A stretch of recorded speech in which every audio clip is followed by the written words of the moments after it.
Première chose à faire, ça va être de regarder le recouvrement et de l'adapter au diamètre de l'arbre et éventuellement de le recouper. Si vous avez acheté un kit dont la longueur est trop importante, il faudra légèrement le recouper de manière à ce qu'il s'adapte au diamètre de votre arbre. Donc pour cela, on a besoin d'un cutter et on va regarder si le kit s'adapte au diamètre de l'arbre. Donc on va venir le poser comme ça en recouvrement.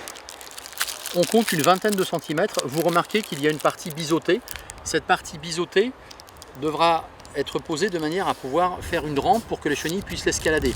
Si vous le posez comme ça, dans ce sens-là, elle se heurterait à un obstacle et ce serait beaucoup moins pertinent. Donc on pose l'éco-piège de cette manière et on prévoit un recouvrement d'une vingtaine de centimètres de manière à ce que l'arbre puisse continuer sa croissance. Je vais placer l'empreinte du tuyau diamétralement opposée à la surface de recouvrement.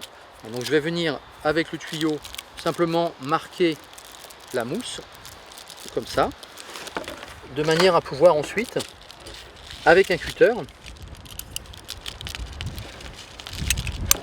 venir découper l'empreinte de ma descente. Alors, il ne faut pas sectionner complètement la mousse. C'est l'opération un petit peu délicate.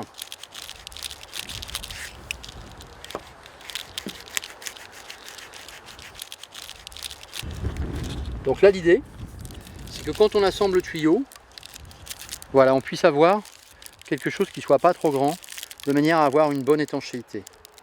Il faut vraiment que si on veut que l'éco-piège soit efficace, mettre toutes les chances de son côté et ne pas laisser d'autres issues aux chenilles que ce tuyau qui va les conduire dans le sac de terre. J'en profite pour vous parler de la hauteur d'enfoncement. Le tuyau ne se met pas à cette hauteur-là, il ne doit absolument pas dépasser de la couronne de mousse. Il peut être légèrement plus enfoncé, comme ça, mais en aucun cas dépassé, puisqu'il ne faut pas que les chenilles aient un obstacle pour rentrer dedans. Donc moi, par habitude, je le place au même niveau. On va venir poser la couronne sur la mousse. Donc là, vous avez une partie adhésive qui est protégée par un film.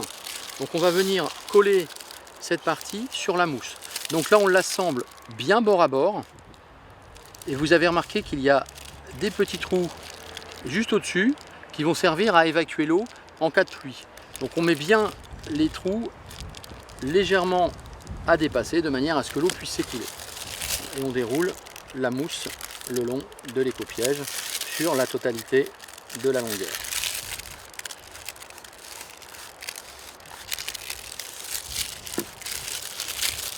On appuie pour que ça colle. Et là, on va pouvoir mettre la couronne en place sur l'arbre.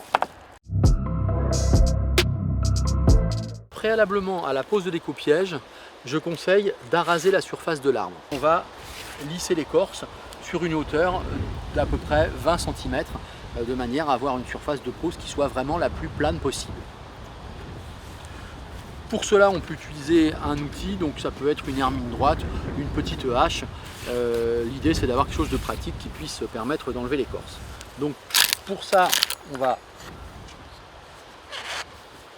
frotter l'écorce le long du tronc.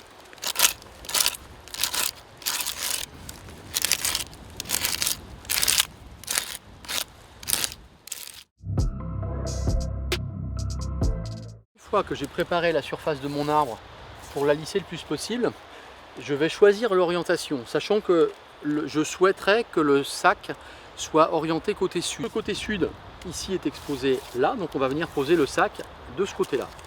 Assemblage de l'éco-piège, je viens positionner mon tuyau juste à hauteur, comme on l'a vu tout à l'heure. Et je vais venir cercler le piège autour de l'arbre, et c'est là où je vais utiliser ce petit ressort de manière à pouvoir fixer le dispositif. Donc on pose la couronne sur la partie qu'on a préparée.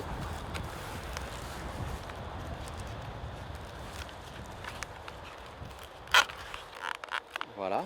Donc rappelez-vous, la zone biseautée du piège est bien à l'intérieur de manière à ce que les chenilles puissent l'escalader si elles le souhaitent.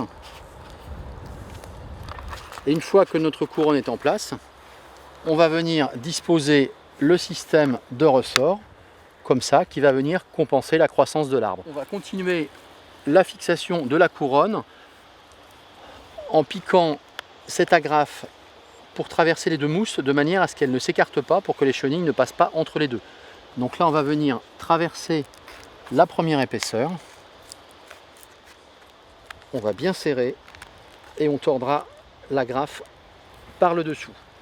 Donc là, notre éco-piège, la pose est quasiment terminée. Dans le kit éco-piège, vous avez un sac fourni de pâte à papier qu'on mélange avec de l'eau pour faire l'étanchéité par le haut et par le dessous. Si jamais il y a le moindre interstice et le moindre trou laissant passer une chenille processionnaire, votre éco-piège ne sera pas efficace. Donc pour ça, il faut réaliser l'étanchéité. Moi, je ne suis pas très à l'aise avec ce produit-là parce que j'ai du mal à l'assembler proprement. Donc plutôt que d'utiliser la pâte à papier, je vais utiliser du mastic silicone transparent. C'est un produit qui est complètement neutre vis-à-vis de l'arbre et qui va me permettre de faire une étanchéité complète et par le dessous et par le dessus. Donc je vais venir faire tout le tour de l'éco-piège sur toute la partie en dessous et je referai la même chose sur la partie du dessus. Ce produit va présenter l'avantage en plus de vraiment coller l'éco-piège au pain. Donc je vais venir appliquer, je vais forcer ma canule entre l'éco-piège et l'arbre et je vais venir appliquer une couche d'étanchéité entre la mousse en dessous et le tronc de l'arbre. Je vais faire le tour par dessous et je ferai la même chose par le dessus.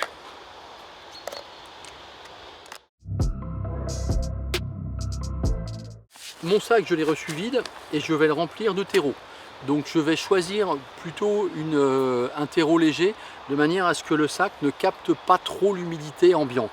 Sachant qu'il est micro-perforé de manière à ce que l'eau ne s'accumule pas à l'intérieur. Le tube de descente va venir s'insérer par l'arrière du sac dans le trou qui est prévu.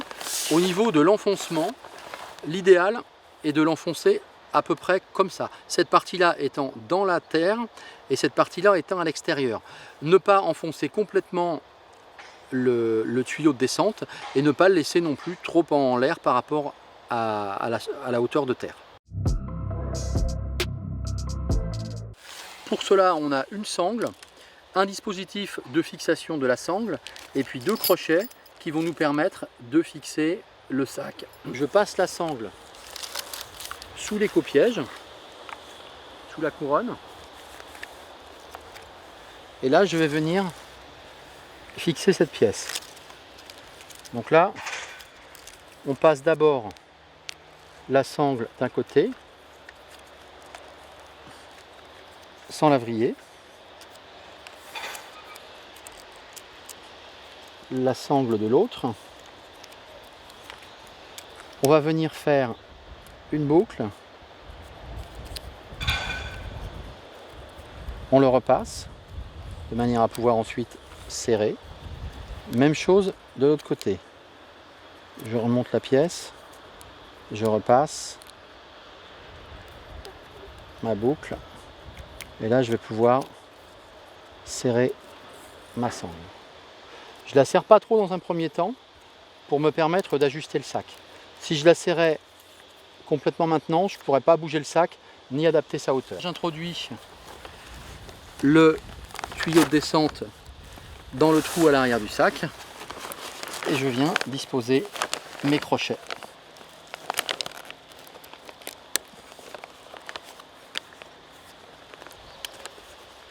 Voilà. Donc là je règle la hauteur avec la profondeur de la partie biseautée qui vient légèrement toucher la terre. Mon sac est en place. Je n'ai plus qu'à serrer une dernière fois les sangles à l'arrière. Donc pour cela, je vous conseille de prendre des gants puisque la partie supérieure des sangles peut être coupante. Donc on va venir bien serrer l'ensemble